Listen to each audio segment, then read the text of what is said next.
चिटिल दिलो जेल ते ले तचरी तुंजिया पेर खणी थी पेर ते ले तचरी तुंजिया वा सोना झुमक आह छेर जी छमक बस मारे छॾिया तो मजबूर आशिक हो। चिटिल दिलो जेल ते ले तचरी तुंजिया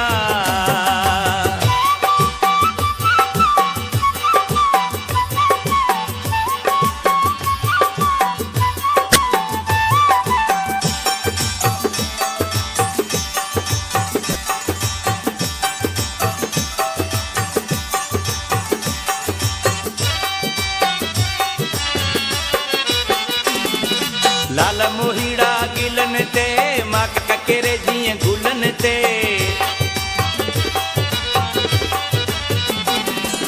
लाल मोहीड़ा गिलन ते मां ककेरे जीअं गुलन ते तो जहिड़ा माशूक हुजन सावक वारन पतन ते वा सूंह जी झलक आह छेर जी छमक बस मारे छॾिया तो मजबूर आशिक हो। चिटिल दिलो जेल ते ले तचरी तुंजिया पेर खणी थी पेर ते ले तचरी तुंजिया वा सोना झुमक आह छेर जी छमक बस मारे छॾिया तो मजबूर आशिक हो। चिटिल दिलो जेल ते ले तचरी तुंजिया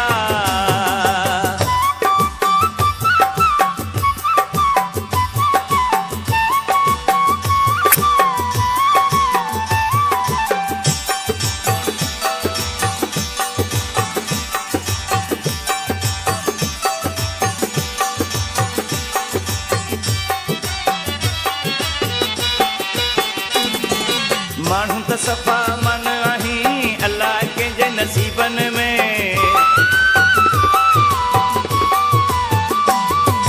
माण्हू त सफ़ा मन आहीं अलाह कंहिंजे नसीबन में अख दुनिया जी तो में आ दुनिया खे आहीं अखियुनि में वा अख जी चमक आह छेर जी छमक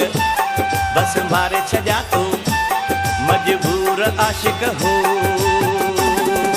चिटिल दिलो जेल ते ले तचरी तुंजिया पेर खणी थी पेर ते ले तचरी तुंजिया वा सोना झुमक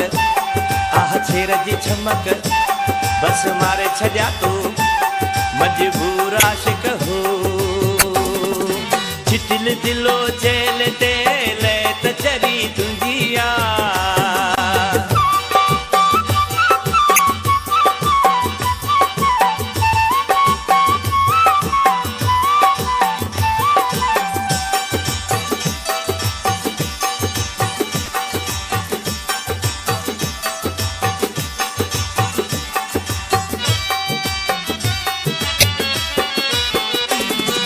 तलार शर्म लोड करे आशिक तू मजबूर न कर तलार शर्म लोड करे आशिक तू मजबूर न कर कादर लगारी तो चवे निकाबा सा मोह बंद न करवा कद जी भी हक आह छेर जी छमक बस मारे छॾिया तो मजबूर आशिक हो। चिटिल दिलो जेल ते ले तचरी तुंजिया पेर खणी थी पेर ते ले तचरी तुंजिया वा सोना झुमक आह छेर जी छमक